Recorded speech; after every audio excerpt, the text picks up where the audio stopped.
was almost 400 pounds. And I'm like, I got to do something. This moderation stuff's not going to work. I've been on the carnivore journey for 440 days. I healed from chronic inflammation in my right hip, my knees, severe plantar fasciitis in my left foot. Why start on Monday? You're always going to fail. You're not going to get started. If you're watching this in the morning, start today. If you're watching it at night, start the next day. At 47 years old, I feel more phenomenal today than I did in my early 20s. No knee pain. I've had very little hip pain. I didn't even notice my foot was sore. I was getting emotional because it's like, there's something about this diet. If I had one day left on earth and today is my last day, I'd rather have one day on earth and have a good quality life, enjoy my life, enjoy what I want to do, the freedom of pain, than have 20 years of sitting in my chair, dependent on drugs, dependent on doctors.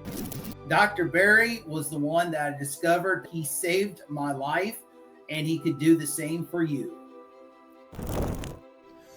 I want to give a huge shout out to Dr. Kim Barry. 4 years ago, I discovered you on YouTube. Thank you for helping me get my life back. Thank you for saving my life. Before we jump into today's video with Kelly, huge thank you to today's sponsor, Beast Mode Soap. 100% grass-fed beef tallow soap. I've been using this for about a year now, and I absolutely love it, and I stand by it. It is more expensive than store-bought soaps, but it lasts a lot longer. It's good for you, and it doesn't have 100 different ingredients. Check out the link in the description below to get yours. Beast Mode Soap. Hello and welcome. Carrie here from Healing Humanity. I've got the new Healing Humanity shirt on. And today I'm thankful, grateful, blessed to welcome Kelly to the channel, who's wearing an awesome Healing Humanity hat. Thank you, Kelly. How have you been? I'm doing pretty good. Awesome. Well, I appreciate you coming on here and sharing your story. It's one of my favorite things to do is get these stories out to the world. I've heard many of them and they never get old. They're always inspiring. And I've heard a little bit of your story. My goal with sharing your story is to help inspire other people, give people hope, hopefully help them on a path to healing. So maybe with all of that said, Kelly, if you could take us back and tell us maybe a little bit about yourself and what sort of led you to carnivore. Well, I'm going to go back, Claire, as we were kids in the 80s, growing up in the 80s. You know, we had Saturday morning cartoons. You watched, you had all that sugar, colorful cereal, soda. And probably somewhere about the age of 8 or 9, I started gaining weight. I was pretty much overweight most of my life.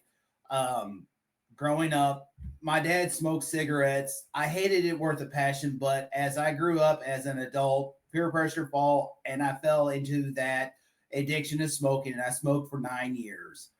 Almost like 2004, noticing that my weight is over 300 pounds. I was put in the hospital, almost lost my right leg due to gangrene from a work-related incident at work. I was very fortunate that all they had to do was remove tissue, and I lived a normal life, but finally quit smoking. This is the first time I quit smoking. And then I gained 400 pounds. And as we all know, we do that in moderation. We were told do moderation, cut back, eat less of this, eat less red meat. So I did that, and I lost some weight. End up having also varicose veins. Couldn't get 40 pounds down and couldn't get it down where I need to be. So I had that, and I got down to 315, but that's as far as I went. And I held that for a while. And as I go, I lose weight, gain weight, lose weight. And then I decided the dumb move to go start smoking again. I smoked, then I quit. And then somewhere when about the time that I got married to my second wife, I started chewing. I quit the smoking and I started chewing. I chewed Copenhagen, that type of chew, and it tanked my metabolism. It also wrecked my health. This is where I developed high blood pressure. Also, I had erectile dysfunction, and it not only affected me physically and mentally, it affected her. And I know that, you know, we had a lot of issues with that over time. But come around 2019, I got some blood pressure medicine. I got on the phentermine and I lost some weight, but still same thing, moderation. And coming around COVID, I noticed in about August of 2020, I started gaining weight. I was almost back to before. I was like 380 something pounds. I was almost 400 pounds. And I'm like, I got to do something. This moderation stuff's not going to work. I got to do something. Artificial sweeteners are poison. I'm starting to learn that a lot of the artificial sweetener stuff is poison. And I'm like, you know what? I think sugar is the biggest culprit here. So I'm like, I'm going to take out sweet tea. I can drink my coffee black. Why can't I drink my tea sweet? I'm going to quit drinking the diet soda. And so I started drinking like Zevia. I started eating more, got away from the sugary, added sugar desserts, and not aware of even carbs as sugar. I did drop like 10 pounds. I saw my doctor, which I love her to death. She was an awesome doctor. She listened to you, everything. And I wanted to get back on this Venturamine. And she said, what are you doing different to let you back on there? I said, okay. I took away all added sugars. I took away sugary drinks and stuff like that. And I'm just drinking this, doing that. I said, okay, let's do that. Lost 10 pounds, 15 pounds after that, but I couldn't lose anything. Come around December and January 2021, this is where the Dr. Berry starts coming into my life. And I was laying in bed. I fell asleep watching TV. I was watching YouTube, and I don't know. All of a sudden, this video comes up. This doctor comes up, and he's talking about 7 different ways to boost your testosterone naturally. I'm thinking, this is an infomercial. I said, what is this quack trying to sell this product? And as he's going on, he explains who he was, and he starts explaining stuff for free, what to do. And I'm like, this ain't no ordinary doctor. This doctor wants to help people. He's giving this advice free on YouTube. So I'm like, I listened more. I decided to stay up like a couple more hours and watch Dr. Berry. And this is where I say that he saved my life. This is where I started, but I started more of the keto. Technically kind of started carnivore, but went into keto more. That next day, he said there was a video that he posted that said that if you watching this video, why start on Monday? You're always going to fail. You're not going to get started. If you're watching this in the morning, start today. If you're watching it at night, start the next day. And that gave me the idea that, you know what, I'm going to start it. I learned about from him intermittent fasting. So I just started a 16-8 intermittent fasting. I started eating, and I noticed that my health journey was starting to begin. And I started losing weight. I was more interested in him, but I'm thinking, you know what? I don't know about this eating meat. I think I need variety. So I decided to go more keto, and I discovered Dr. Eric Berg, and he had more of a well-balanced type of diet. Not that this time I'm not aware of all these oxalants and the plant poisons and toxins and stuff the plants have. And so I'm doing great. I'm losing weight in 2021. I lost probably 80 pounds in 2021. I got under 300 pounds, but I also didn't realize that I was developing arthritis pain. I didn't know that I might have possibly a damaged hip or a damaged pelvic that caused me to have a limp. And I didn't realize that was a problem. I'm out here on the land. I'm brush hogging. I'm cutting trees down. I'm doing good. But time in the evening comes as winter is coming around. I noticed that I was having a hard time walking. I started having this feel like something was pinching me, like a sciatic nerve pinch. And I said, something's not right here. And I just kept on going. And then 2022, I had my first mission trip. 2021, I didn't even know that there was such thing as keto treats and keto breads and all that stuff. 2022 comes around, and went on my first mission trip build in Mexico. And this is where I slipped off the keto. I had a friend of mine. He was the leader of the other build. And I said, hey, John, where'd you get those tamales at? He said, stop what you're doing and go over there. I ended up having like 6 or 7 of them. I ended up having a donut. I fell off. I had regular Coca-Cola. I totally slipped. The weight started slowly coming back on. As time comes, fall, I had to take 2 different trips, one to St. Louis, Missouri, one to Rochester, Minnesota. And I fell off, and I ended up gaining probably another 20 pounds.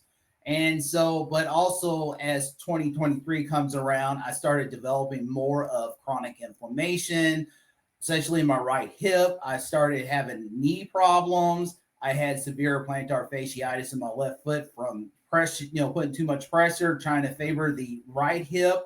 And I just progressively got worse. And I'm like, well, I guess this is just the way I am. And the weight just slowly kept on coming on. I'm like, I guess this is what it's going to be. This keto's not working.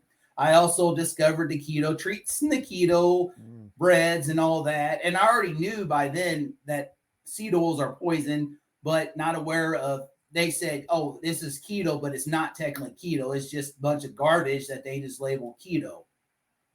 I come around 2024 was the worst year I ever had on this pain, and I'm on my third build, and I was so depressed. I was getting depressed. I was getting frustrated. I was getting angry because I can't. My job is interfering in my job. I can't do what I need to do at work. I enjoyed. I have the passion to do these builds, these mission trip builds, because of my trade, and I'm not enjoying this. I'm frustrated because I can't do my part in it. And so that comes around. It comes around June of 2024, end of July, around 4th of July. I'm like, I'm really hurting really bad.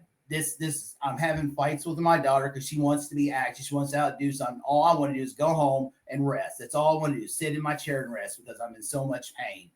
So I started thinking, there's something not right here. I have to start discovering something. So I went back to Dr. Berry. And this is when I know he was already carnivore by the time I discovered him, but he had more stuff about, chronic inflammation and stuff like that. And, trying carnivore. I'm like, carnivore, eating all meat. That's crazy. And there's no way. It's crazy. And so as I review, he was sharing, I went back and he shared one of his stories.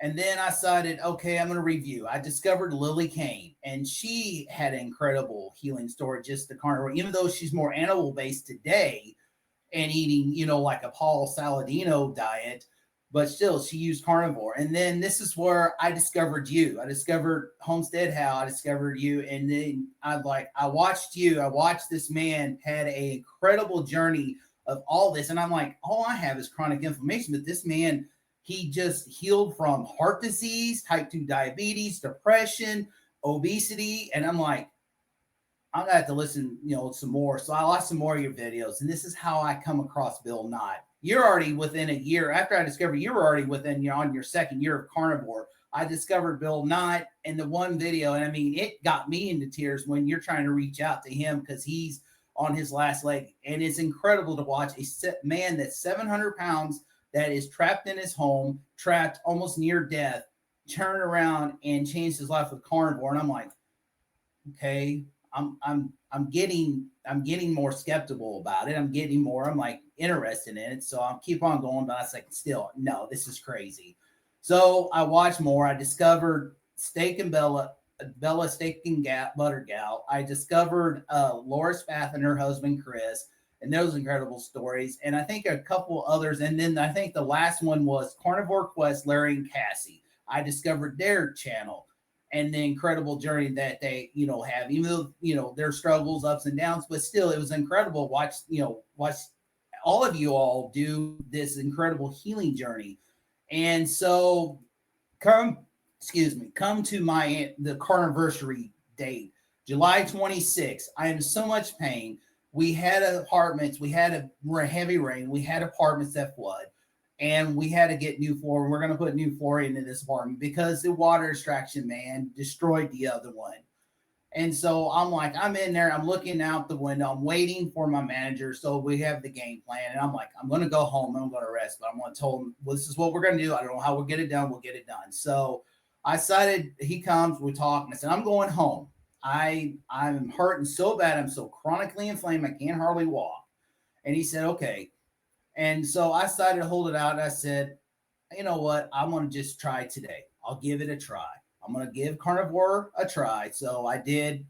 Went to McDonald's because I saw Dr. Berry doing going to McDonald's and ordering burger patties off the a la carte. I'm like, you can do that? So I did that. I had 6 of them. I ate them. And as the day goes, I felt better and I held out the whole day. So I get home. I'm like, I'm hungry. So let's commit today. I got in the fridge. I got 2.5 pounds of ground beef. I browned that up. I had 4 eggs over easy.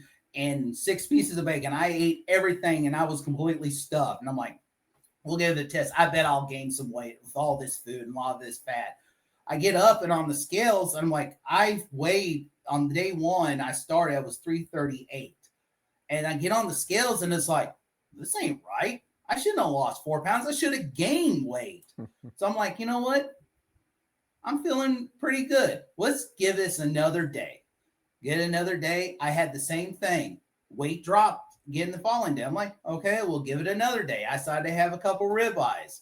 I noticed when Monday comes around, I still was dropping weight. I said, something's got to give. Somewhere I'm going to end up gaining all this weight back. But I also noticed, and I'm starting to feel a little better. Here comes around Tuesday. This is the day we put the baseboards back in the same apartment that I made the same life-changing decision of my life. And we got in there. We took the saw. In 3 hours, I had all the baseboards cut. I had them installed. We had them caulked in place. And I did not have no knee pain. I've had very little hip pain. I didn't even notice my foot was sore. And I'm like, and I was getting emotional because it's like, there's something about this diet. It's like, you know what? Everybody says, give it 30 days and commit to 30 days. So I said, from here on, I'll commit to 30 days because I'm getting ready to go to Nashville on vacation and I want to enjoy this. I don't want to be in pain walking around. And I kept on going, even was in Nashville. I enjoyed the vacation. Me and my daughter walked over half the day downtown Nashville, everywhere. And I didn't have hardly any pain. Walked around. Next day, I walked around down by the Opryland. Did the tour. She wanted to go see a boot barn. I'm like, why do you want to go see a boot barn? She wanted to go see it. We're trying to find it. I walked all over this mall and walked over somewhere, trying to find some meat, a restaurant I can eat meat only. And I didn't hardly have any pain. And I'm like, this is awesome. And when I got back and it just gotten better and better and better. And I pulled up and I was talking to my tech. I said, I gotta start a YouTube video. I gotta start YouTube. I have to share my journey. I have to share my story. I'm like, I'm almost 30 days in and I am feeling great and I'm losing weight. And so he said, you got to do it. So I started thinking, I'm like, I don't know how to do it. I don't know. I never did YouTube before. How we get started on this. And I finally one day I ordered a camera. I ordered another camera because the camera I got, I didn't like. And so I decided, why can't I just use my phone? So I took my lawn chair. I went outside in my yard. I set the camera up and I just did why I'm carnivore. My very first video. I don't know if I'm going to like it. I don't know. I know that as I did that first video, I was really was impressed with the diet and how I'm going to be committed to it. And I'm like, I'm like, I know I mentioned, like one day, Carrie, I want to meet you, Carrie, man. If you see this video, I want to meet you. And I was like, Dr. Barry, I want to meet Dr. Barry one of these days. And after I got done, I uploaded it. I'm like, no, this is not for me. I don't like this. I'm not doing it. And so I let 30 days go by before I made another one. And it's just popped in my mind and said, you know what? If you only have one subscriber, one case that one person that you relate to will reach out, or that person wants to reach out to you and with your journey, and you don't show any more interest into this, how are they going to know? How are you going to help them out? And I'm like, okay. So I didn't know how I was going to go. So I just did different videos. I did some grilling videos. I did one of my videos I did where I did a project that I let go for 2-3 years because I'm so much in chronically fame in the past. Now I could do this. So I did that video. And finally, I had some good suggestions from a couple of comments. And so I decided to share my journey, share some cooking. That's what I decided to do. And 1 year later, I got to meet you in person. I got to go to my first meetup. And so as 1 year comes, my goal is to hopefully I can help host a meetup in my area or try to do a meetup.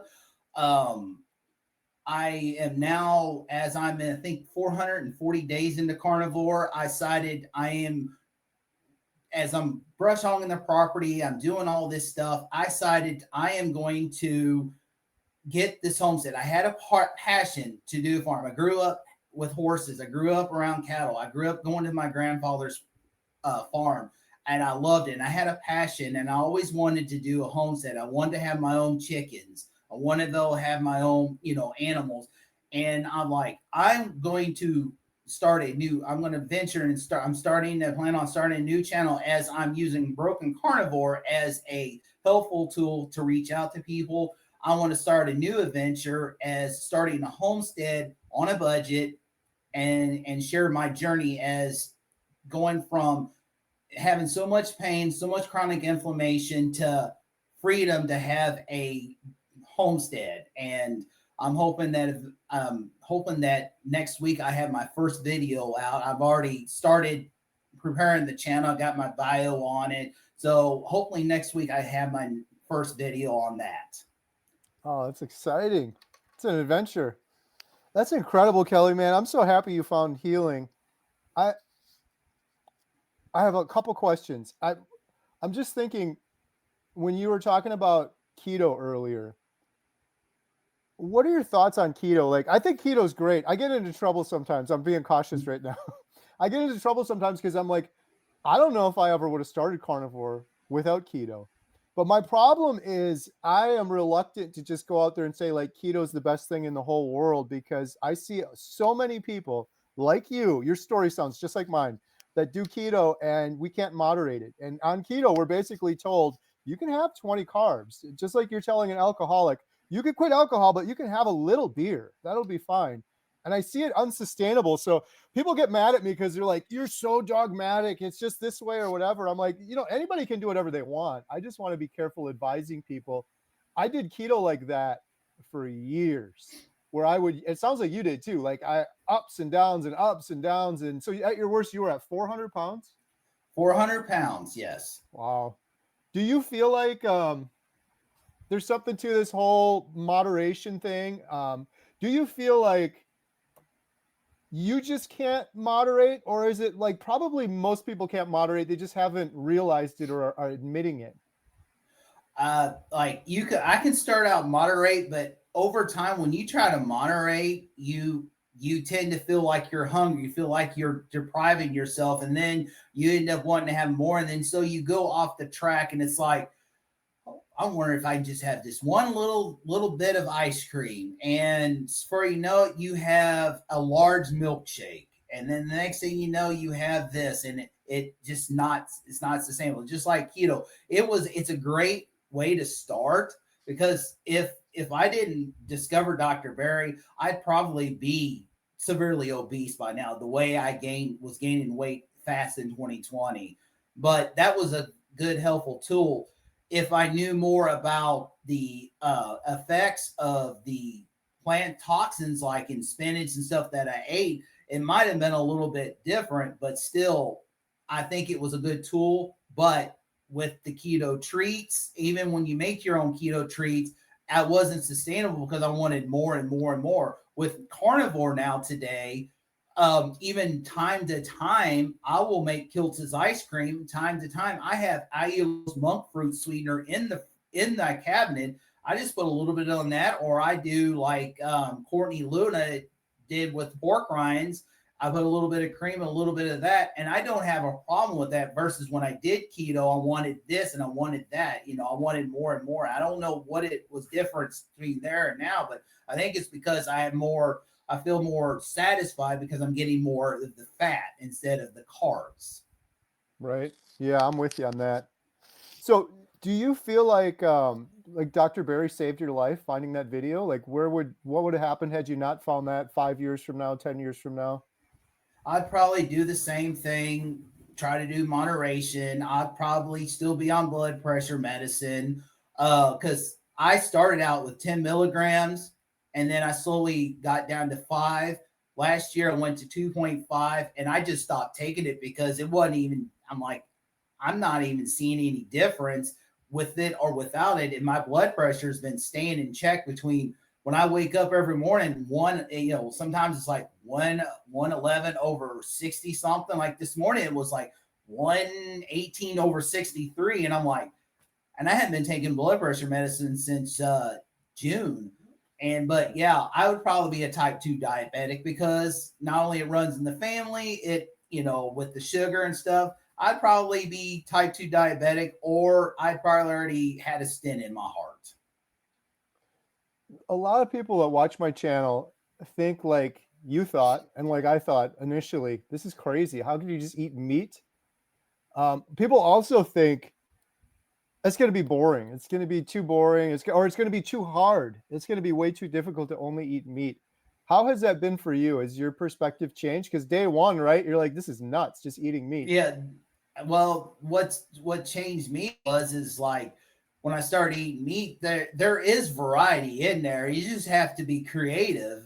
And when I started eating, I forgot to think about, the variety, or this is boring, because I'm like, I was thinking more of the healing it's doing, and how that I'm going from a obesity weight down to almost 70 pounds lighter. And I'm like, this is awesome. And then when you discover there is options, you can make meatballs, you can make you can do ribeyes different ways, you can make eggs different ways. I had a video where discovered cloud eggs, where you do the eggs like you do a cloud bread. You put it in, you put the yolk in, and it was like a variety. It tastes like having a biscuit or something. There is variety out there. But to me, it's about the healing journey and the freedom from the bondage of that chronic inflammation. I care more about than the boredness. Yeah. That's the thing that's tough. I mean, I love how you said that. It's tough to convey to people. It's almost like you just got to do this to understand. But I would think it's crazy too, until exactly like you said, you start just healing and feeling so much better, to the point that, like, food for me, I love a good ribeye, but it changes. It changes in some way, where before it was more entertainment, it was pleasure, it was just almost like a drug. Got to get more food. I love a good ribeye now, but I'm not jonesing for it. It's not that same thing anymore. And I think a big part of it is just what you're saying.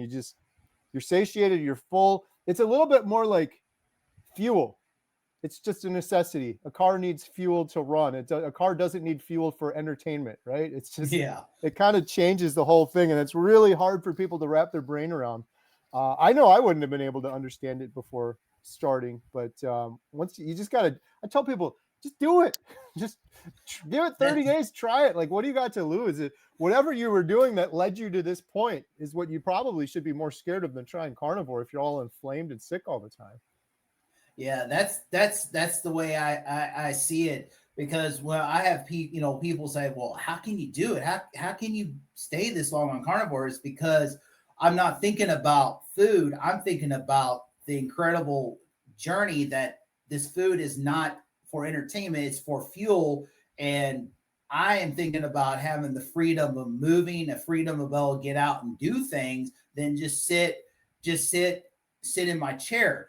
Um, if I had one day left on earth, and today is my last day, I'd rather have one day on earth and have a good quality life, enjoy my life, enjoy what I want to do, the freedom of pain, than have 20 years of sitting in my chair, depending on drugs, depending on doctors, depending on people to help me around, and devices. I'd rather have that one day and I'm done on earth, versus 20 more years of being in chronically in pain, chronically in medicine, and be sick all the time. Yeah. You mentioned your daughter. What has your healing meant to your daughter? How has this changed that sort of relationship? It has gotten better. She noticing that I'm actually more active.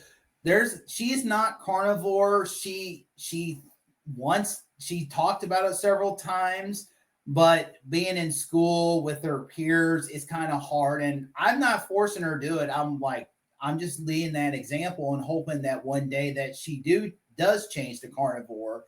Um, I have three other kids. I have an older daughter that's not living with me anymore. She lives, in a different area. And then I have two boys that were adopted. They're twins, and one's in the military. He's expecting to be a father here soon. And then the other one lives in Springfield, Missouri, and he's the father, and they're really impressed. They follow me on YouTube and Facebook and stuff. So they were. I remember I did something where I talked about I did a 3-day fat fast. It was the same thing that Dr. Sean Baker did. And so I decided to do is that it's similar to what the sugar diet did, but it was for the carnivore side with the fat. And so I did we call it Peter Hoppa Carnivore's bougie coffee. A little bit of bacon grease, butter, heavy whipping cream, and then I add an egg yolk or two in there. So one of my boys asked, about the coffee, and I told him exactly what it is, and it's like, we're gonna have to try this because they're big coffee drinkers. Nice. That's awesome. Yeah, just talking about your daughter earlier, it reminded me because you were saying before she was kind of upset with you because you were coming home and plopping down on the couch, and I live that life exactly. That's been one of the biggest blessings on carnivore, is just being able to have the energy to do stuff with them and be present, because that's what it was before. And I used to feel sorry for myself, or be like, I'm just lazy, or I'm just whatever. But in retrospect now, I realize it's sick. You're sick. I was metabolically sick. I had brain fog, and you wouldn't tell a sick person to go get off the couch and go run around outside. You would be trying to heal if you had pneumonia or some other sickness. Yeah.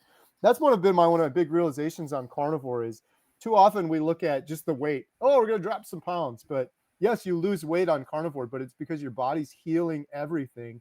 You're no longer metabolically sick. You just go back to your natural weight, and then you could start doing things with your family, like that trip you were saying where you guys are running all around and you're going around the mall and you're not running out of energy, where before you probably would have been plunked down and not been able to do any of that. I'd be conked out in the hotel room time we get back, and I wouldn't wake up till the next morning. Now a lot of times I'll wake up because I discovered Dr. Kiltz back in December on my 4th bill going to Acuna, Mexico, and this is where I got interested because he had at that time, now it's 6 a.m. meetup, but the 5 a.m. meetup, and so I was up at by 4 o'clock every morning, and I always up at 4 o'clock because my daughter gets on she has to be in school by 7:30, so I want to have that hour before I have to start waking her up, drink coffee, relax. So my morning is always Dr. Kiltz. and and so it was awesome to become a special guest, which I'll go and be a guest again in the next month. I'll have my second special guest, and then it was awesome to get to meet Dr. Tony Hampton at the meetup. It was nice to meet Dr. Kiltz in person, and then what's really awesome about this whole journey is you don't have to worry about anything. I went on a hike like 2 weeks ago. I went on a hike. I decided to go on a hike. I didn't complete the hike. I filmed it. It was about the carnivore foods, but also part of the journey is the hike. And we had horse trails down the road. We have a conservation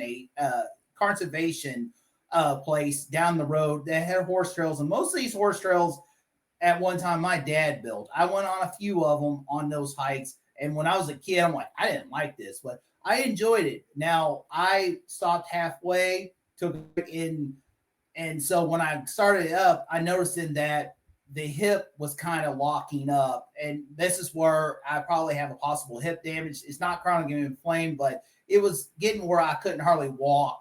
And so I was starting to limp, and I said, well, we're going to go ahead and end this. But I know on the video I put on there, never give up. Just because you didn't complete it today doesn't mean you're going to complete it in the future. And so I'm going to do that hike again in the future. So I'm working. That's my goal, is to bike. We have a trail that used to be a railroad that runs from somewhere south of Sedalia, Missouri, all the way to St. Charles, Missouri, close to St. Louis. And one of these days, I'm just going to take part of that. I got a bicycle. I want to do bicycling. I enjoyed it. And that's something that will help the hip, get the hip moving and stuff. And it takes the pressure off of it, because there's something physically wrong there that causes a slight mild irritation, not where it's chronically inflamed, because I hadn't took ibuprofen probably since 2024. And it's awesome to stay away from those drugs, stay away from pain medicine. Absolutely. Did you have any changes mentally? Did you have brain fog or anything like that before? Oh, I probably had a lot of brain fog. I know probably when I did keto, I had more of a mental clarity, but I know before that I had a lot of brain fog. And I remember before I started keto, I remember I used to get these severe headaches. There weren't migraines, but they were so bad that I'd have to take some ibuprofen. I'd have to close my eyes for an hour, even at work, just to get it to relax. And since I went keto carnivore like 4 years ago, when I went keto, I hadn't had one of those headaches since. And when I went carnivore, my mental clarity just went, I mean, it's there. Nice. And since you found healing, has your perspective changed? Like when you look around in the world? Oh, absolutely. I look around and it's like, wow. You see the people and it's like, I used to be one of these people. And now you walk into Walmart, you walk into a grocery store and you're like, wow, it's different. Because when I walk into a grocery store, I walk into Walmart when grocery shopping, I used to go right down to every aisle. When I go to the grocery store, it's only the only time I go down in the middle aisles is something that my daughter needs or wants. And other than that, it's the outside aisle. It's goes down, get either Topo Chico or San Pellegrino or I get the sparkling water from Aldi's now because it's a lot cheaper. Eggs. Hopefully next year I have my own eggs. But I stay on the outside of the aisle. I get what I need, and I'm out of there. Love it. Nice. And what advice would you have? I have a lot of new carnivores. They're curious about carnivore. They're scared to start. What advice would you have for someone that's thinking about starting carnivore? I'd say give it a try. Try, take it one day at a time. Start one day. Say, okay, I'm going to commit to today. See how I feel. Then I'm like, if you feel good, go to another day. And if you start feeling better and you notice a huge difference, commit for 30 days and see how it changes your life. Love it. All right. And do you see carnivore as something you're going to do for the rest of your life? Absolutely. I'm not going back. What I know now about the standard diet and how it affected me in my past, at 47 years old, I feel more phenomenal today than I did in my early 20s, in my teens. I feel better. And so you kind of have a new life now. What's important to you now? For me, making sure I spend time with my family, make sure what's important, and most of all, serve Jesus. Hmm. And I can serve Jesus without pain, without any brain fog, anything that will hinder that relationship. Now I can serve Him gracefully. Great answer. I feel like, well, do you feel like your relationship with Jesus, with God, is stronger now that you're not sick anymore? Oh, absolutely. I feel it's much stronger. I feel that probably he put this on my mind to start looking into this over a year ago after, frustrated. Because one thing about it is carnivore is, it's going to heal our body. We're going to have a quality life no matter what. As as any Bible believing Christian believes, we're always going to be broken, no matter it's spiritually broken, no matter what. But through him, with the carnivore diet, it gives me more of that clear mental, excuse me, more of a clear mental mind than not have it. Because then if I'm not doing what I need to do, I'm always listening to him. I'm like, I'm not doing something what I need to do. So with that, it gives me more of a obedience. Yeah. I you mentioned Bill Knott. Let me see. I think I have. This is my favorite picture of Bill, by the way. Girls and I went up to visit him. He's That was incredible. a Yeah. And one of these days, I'm hoping that he'll come to the States even more, and I get to meet him in person because he's a real true inspiration to a lot of people out there. Yeah. Lindy is another one. Yeah. Limitless Lindy. Yes, she was incredible. Todd, he's from Montana. He's part of the Steak and Butter Todd Gal. Bachman. Yeah. Yes, incredible. Yeah. Amazing stories. Yeah. Bill is so passionate um, about helping people repent, repent, repent, prepare, prepare, prepare, and find God, find Jesus. And I try to remind Bill, I'm like, I think what you're doing is all part of the plan to do just that. Because we interviewed Rancher Maggie, and I remember her saying, when your body's sick, your brain is sick, your spirit is sick. And I so believe that. I found God later in life, um, but I feel like a big part of it was just there was a disconnection when you're sick, when you got brain fog, when you're depressed, when you're sitting on a couch, and when your body heals, your brain heals, your spirit can heal. So I was encouraging Bill Absolutely. before talking about that. I'm like, Bill, I think you're helping people indirectly more than you realize because they see your story, they're inspired, they heal their body, they heal their brain, they heal their mind, where they maybe not heal their spirit, where maybe they wouldn't have otherwise. I pulled up a picture. This is ah, there we go. This is me in April of 2024. This is where I was almost 340 pounds. This was my daughter's homecoming. Wow. And and even though I had a smile, that smile behind that smile was being depression, getting depressed, even though I wasn't clinically depressed, but that chronic inflammation and watching my weight just slowly creep up, give me, it was like being depressed. It's like this is hopeless. And then when I started that carnivore diet, when I started that journey, I don't even consider this a diet, it's a journey. And once I discovered it and I felt that healing, I'm like, my why is chronic inflammation. This is why I healed. And my family is my other why. Besides serving Jesus, that's my why. But the main why I went carnivore and why I stuck to this is because of the chronic inflammation.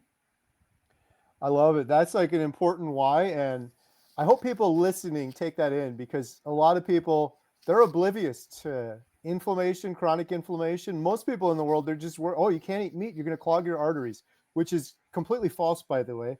But they should be worried about chronic inflammation. It's the root cause of every chronic disease we have: diabetes, Alzheimer's, dementia, cancer. Professor Seafried, we interviewed for the documentary, and he's like, most people get cancer because their body is chronically and systemically inflamed. It damages the mitochondria. Why are everybody's bodies inflamed? Because they're eating the wrong food for years and years and decades and decades. You do that for 30, 40 years, you end up with cancer, and then you wonder why, but it's just chronic inflammation. But having your family as the other why is great too, because that's what changed for me, Kelly. It was like, I had so much healing immediately on carnivore, which was miraculous. And like you, I got excited. I got to do a YouTube video. I got to tell other people about this, right? Like to have this healing and not share it with the world. I can't imagine not sharing it. But then you get down to like a goal, and it's very easy for people to be like, well, now I can go back to moderation or keto or whatever. I shifted my why, and it's very similar to yours. I don't want to have decades of inflammation, and my family is my other why. Not my family just right now, but 10 years from now, 20 years from now, 30 years from now. If I don't do this, where am I going to be 20 years from now?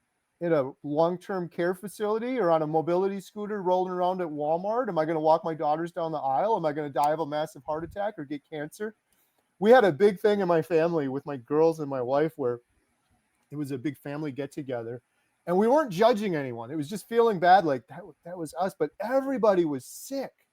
And like really sick. We had one person that had a heart attack since the last family reunion, another person that was diagnosed with cancer. Other people you just hunched over with inflammation. And I remember saying to Jen, my wife, I'm like, why would we believe that we are going to be the exception? Every single person here is sick. There's no way that if we continue doing what we were doing, that we're not going to be sick like them. at young ages too. So that was what changed for me. Just really thinking about that long-term why. And this person here was a big part of it. Seeing Rancher Oh, Maggie thriving in her 80s. Like, I want to be like Maggie when I'm in my 80s, just living life to the fullest. yeah, she can. Sadly, is I know I'm 47. Even at my 20s and teens, she'll run circles around me. Yeah. She embarrassed me and Adam, even after we were both carnivore when we filmed her, but she was doing circles around us. It's a testament. That was a powerful reason why carnivore is so amazing. Just witnessing her story, eating carnivore for 65 years, never been sick, blonde hair, in her 80s, jumping over fences. She's like, sometimes I'm on a farm. She's like, sometimes, if you get a sick animal or something like that, or something breaks, like, you can just go 30 hours, 36 hours sometimes with no sleep, just nonstop working. You're not sitting down. She's like, she made it clear to me that this isn't something special. Like, I'm eating meat and now I'm special. She's like, all 83-year-olds would be doing this if they were eating a proper human diet and they didn't put their body through years of chronic inflammation from the foods they're eating. It would be the default. Dr. Barry said that also. I showed him a picture of someone once and he said, that's really not remarkable. It is, relatively speaking, to the general population, but everybody should be like that. It was a 65-year-old. I showed him everybody should be like that 65-year-old at 65 years of age. They're just not, because they're sick and they're chronically inflamed and they've normalized it. And also, as I've been carnivore, is I'm like, if I'm wanting to put something healthy inside my body, why am I putting something unhealthy on the outside of my body? So was just trying to discover, because I don't technically really need deodorant, because I don't have the BO like I was when I was doing keto, or especially American diet. It was horrible. And but I'm like, I'm more subconscious. I do work in apartment community, and I do go into residence apartments, and I want to make sure that I've got deodorant on. So I'm like, a lot of this deodorant you have out there, that's the good stuff, it is expensive. Why can't I make my own? So I found a recipe, and I started out with the coconut oil and the tallow, but the last time around, I coconut oil, I'm like, why can't I just go all tallow? And I just modified it. I put a little bit more of the natural baking soda that I got, not the Arm & Hammer chemical stuff, but all natural baking soda, sodium bicarbonate. And also, I went from 2 tablespoons to 4 tablespoons of tallow, went from a tablespoon and a half of beeswax. I'm like, this is perfect. So, and I have a big bucket of tallow that I bought it like probably almost a year ago, and I've only gone through it halfway, and I use it for the deodorant. I use it to cook with, and it's great. And so I also thinking, why use this Carmex on my, for chapped lips? I'll just make my own lip balm. So I made my own lip balm, and it was awesome. So I'd make my own lip balm, and then I decided to try out the beast mode soap. So I bought in Montella at the theater, I bought one, and I'm like, I really like this. And so every month I'll buy the 2-pack. And so I'll stock up that way. And I'm like, ever since then, I noticed I don't know if my hair will go back fully color, dark brown, but I noticed in areas, especially here on the sides, even though, if you notice that it still looked white, it was like whitish gray. I'm starting to get some of the hair color back into my hair. Oh, I love it. I've noticed the same thing, and I amongst a bunch of carnivores, myself included, where it's not just what we eat anymore. It's like what you put on your body. A lot of people don't realize, but you put that deodorant on, you put that perfume on, that cologne on, 70% of what you put on your skin absorbs into your body. So if you're not willing to take your suntan lotion or your deodorant and spray it in your mouth or eat it, you shouldn't be putting it on your skin. Exactly. It's so interesting that you're doing that. I love it. My daughters started their own tallow thing. It's so simple though. Like, you could just do it yourself. Get your own exactly like you're doing. They haven't done the deodorant yet, but that's a great idea. I'm the same way. I won't wear deodorant, and I've had a couple meetups where I'm like, I hope I don't stink, but I'm so scared. Like, I'm not scared, but it's just like, I have found so much healing.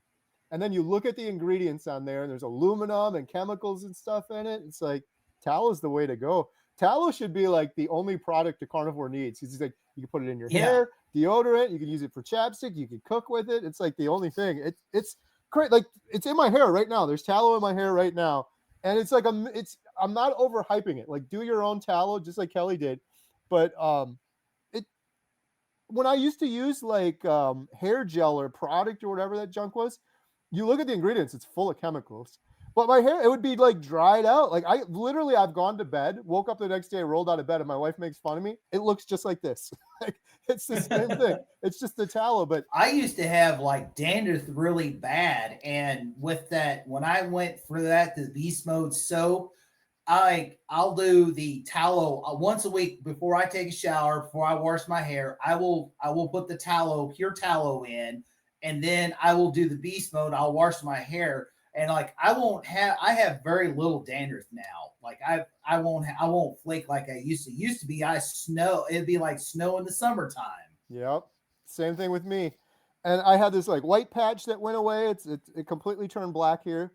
But it makes sense. Like some of this, if for the outsider, I would imagine they'd be like, these guys are just overhyping stuff. But it makes sense because before I was putting the gel in with 27 chemical ingredients and detergents and science experiment projects, you put tallow in your hair, there's all sorts of vitamins in tallow. That's going to absorb into your skin. So it makes sense that your hair would be healthier putting a natural product with vitamins in it versus a chemical detergent science Yeah. experiment. It's like, I mean, they've been probably doing that, using lard and tallow and animal fats for since the beginning of time. Cleopatra used the tallow to more as a moisturizer. And it wasn't but the last 100 years when we started introducing chemicals, the last 60s when it really took off. So, we used to probably brush our teeth, before they had fluoride toothpaste. And it's like, why are we putting fluoride in toothpaste when they put fluoride into our drinking water? yeah. It's funny you mentioned fluoride. I don't know why. I was just thinking about this. I was telling one of my girls. I don't know. We're roughly the same age, Kelly. I grew up in the 80s also. I remember during elementary school going in there once, and they were pouring cups, like little cups this big, full of fluoride to drink. And I remember at that time, like I never questioned doctors or authority or anything. But even as a young man then, I'm like, this is kind of weird. Like, what are we doing here? Did you I have that too? Was that remember just me? I remembered that they used to do that in my school when I grew up, from kindergarten probably up until I probably in high school. They quit doing it, but yeah, I remember that those little fluoride treatments, and it's like you got to be kidding me, and Yeah. because it's like that's the reason why they did away with R12, R11, the old R22 because it's had fluoride in it and it was a bad for the ozone. That's why they did away with it. And but yet they put it in our water, they put it in our products, and it's like, and where I Missouri is kind of divided. We have the Missouri Ozarks to the south. We have more cropland where I live. Luckily, where I live, it's wooded and it's just farmland that's not been cropped. But I'm only like 3 miles from where they do conventional cropping. And what's sad is the water where I get my water from comes from a lake up in northeast Missouri that is the tributaries, goes through a lot of these farms, and it's getting glyphosate, all these herbicides, these chemicals in it.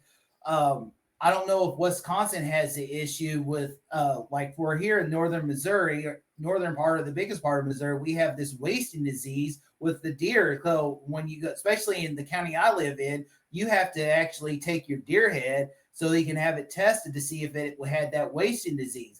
Sadly is I feel safer, even though I won't drink it, but I have pond water, muddy pond water that I feel safer to drink in my pond than it is to my city tap. Isn't that amazing? Like all of the advances we've made in humanity, send a man to the moon, all of this, and somehow we've managed to screw up the most simple thing that's been here since the start of time, water. Like how could you? Yeah. I imagine there was a comedian talking about God coming back once or something and be like, what did you do? Like, how did you possibly screw up water? It's like so simple, but you're absolutely right. It's completely compromised. And if there's not glyphosate and chemicals and runoff in it, There's also a lot of issues with microplastics from like PVC piping getting into. They say like a human consumes like a credit card size worth of plastic in a week. It's craziness in the water. It is. It is crazy, and that's why I would love to. I would love. I can't though go next year. My goal is to go to meat stock in 2027, but I would love to have been there for next year because I wish I had a picture. I actually deleted it, but one of the guest speakers is actually a environmentalist farmer, and he has really good practical farming. And his name is Joe Salatin. I don't know if you Yeah. heard of him. Oh I yeah. watched his documentary, The Lunatic Farmer, and I discovered him on Tubi or Netflix, the documentary where he was on when they, when we were having the issues with the food industry and stuff. And it was awesome the way that he did that farm, took a wasted farm and like utilized it, like rotate the cows, the chickens goes right behind it. The pigs are pasture pigs. I remember growing up on a farm. My grandpa had pasture pigs, did not stink. They ran over. They had probably 60 acres, 30-acre lots. You had a mud hole. As long as you had an area where they wouldn't run up the whole entire land, but they had beneficial. But today in our industrial food, the chickens are cooped up, the pigs or the hogs are cooped up now. The cattle, they're in feedlots after they've been sold at the market, and it's like this is not really what it's meant to be. We're meant that the animals are meant to roam on the land, and then they give us the benefit for the food. Yeah. It's just like humans, right? We escape from what is natural, we get sick, and you treat animals unnaturally, and they get like chickens cooped up in a little tiny confined area. They get all sorts of sicknesses, then they pump them full of antibiotics and all sorts of garbage. It's just, it all comes down to the same thing. We've escaped from what is natural as humans, and the further away we get, the sicker we get, the sicker the animals get. The Joel Salatin is awesome, by the way.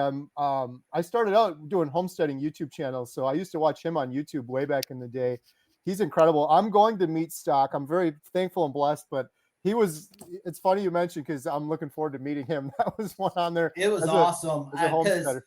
there is one thing that because I'm gonna get rabbits. The chickens and the rabbits will be the first thing. The I'm gonna do what Carrie Dr. Berry was doing. I want to get the hair sheep because I want to have low maintenance as much as possible. I not want to be tied down on dairy or anything like that. I want to have where all I have to do is say, hey, can y'all watch this, collect the eggs so I can go somewhere or like Right. I can go to a meetup and stuff like that. But I want to do kind of what Joe Salatin did, to rotate the animals out because my property is only 25 acres. I share with my mom. I'm very fortunate. I have 25 acres. It was originally my mom and dad's. They deeded me about 9 or 10 acres, but since my dad has passed away, mom can't be able to take care of it. So it's like I have the whole reign. And so I'm very fortunate. I have the buildings, I have a barn, I have some fencing. The fencing is the big thing that's going to cost me to get back up, but I have posts and stuff. So that was part of the journey of that is to do it on a budget because I am not going into debt or find out, if there's grants and stuff like that because and a lot of people, this is the issue with people, they want to start a homestead, but the cost is what costs to get started. And it's like you can do it. And that's how Joe Stallington started. He started with almost nothing below, his living means, and look where he's at today. Yeah. Oh, that's exciting. I when we started our homestead here, it was a mess, and we were city slickers. We had no clue. We tried to garden and we failed over and over again, which was probably providence. But the fact that you're starting now and you don't got to worry about that, and you can focus more on the animals and the livestock. Chickens is my biggest recommendation. Anyone, like if you're allowed to get backyard chickens wherever you live, get some chickens. They're incredible. They're low maintenance. They're entertaining. You watch the chickens. Like I'll just sit outside sometimes and watch them, and they're just working. They'll pick up the bugs and the insects and the ticks and all the nasty stuff, and they eat it. And the eggs from these chickens, you know this already, Kelly, but for those that are Yeah. watching, oh my goodness, they're so much better. They're so good for you. And don't get me wrong, like I've 900 days on carnivore. The majority of that was store-bought eggs. Store-bought eggs are a million times better than the standard American diet. But like Dr. Barry says, if you can do a little better, and you can, then do a little better. If you can't, just do what you can. But if you can go from store-bought eggs to your own, so And like good. the I eat store eggs bought every day. eggs, most of the store bought eggs, if I get a chance, they're actually come out of a town just southwest of Columbia, Missouri called California, Missouri. And there are pasture raised and they had chickens eat the chicken diet. And I'm like, well, most of the time you go to the store like Tractor Supply. We used to have an Orscheln's farm and home, but now it's gone, bought out Tractor Supply, but end up bomb guards came in and they bought the warehouse and they actually set a store in Moberly, Missouri, where the home office was for the old Orson Farm and Home. And you can actually buy chicken food that is on the proper chicken diet. They have grubs, they have fly larvae, worms, and all that. And it's like, well, this is awesome. So I can actually do this and the chickens can have a proper diet instead of the old standard chicken diet. I love it. Yeah, for those that are watching and don't know, that's been a big thing on our homestead. I haven't done a lot of homesteading videos, but we recently got a big chicken coop and we've been feeding our chickens. We got 25, we got them from baby chickens, and they've only eaten a proper chicken diet, bugs, grubs, insects, and whatever they foraged for free ranging in the yard. It's going to be a heck of a challenge over winter, but we're going to try to maintain it. We're actually going to try to farm some of our own bugs and grubs and do it here because it's very expensive to buy all of that. But it's been an amazing summer eating eggs. They're so good. They're just like huge and golden yellow, and you get so much out of eggs. It's like a superfood in my opinion, second only to the fatty ribeye. But I always like to throw the white away and just eat the yolk. I do the same thing. Yeah, I call it crispy egg yolks. I'll do that, or I'll give the yolks, throw them back to the chickens or whatever. But yeah, the yolk's the best part for sure. Awesome, man. I can't believe we've been talking for an hour already. I'm really thankful that you came on and shared your story. It's really inspiring. I'm excited for your homesteading adventure. So can you mentioned a little bit, but I'll have links in the description for everything. But can you mention again, where can people follow you, find you, learn more about your story? They can find me on YouTube as Broken Carnivore. They can find me on Facebook as my name, Kelly Deweese, KELLYDE, capital WEESE. I'm on Facebook. I do have Instagram, but I don't use it. And my new upcoming channel is called Carnivore Homesteader. I haven't got started yet, but hopefully in the next week, I'll have my first video published. That's awesome. I'm going to subscribe. I encourage everyone, go subscribe, follow Kelly, support him. Thank you so much for sharing your story. I think it's going to inspire a lot of people. I really appreciate it. And thank you for inviting me. Absolutely.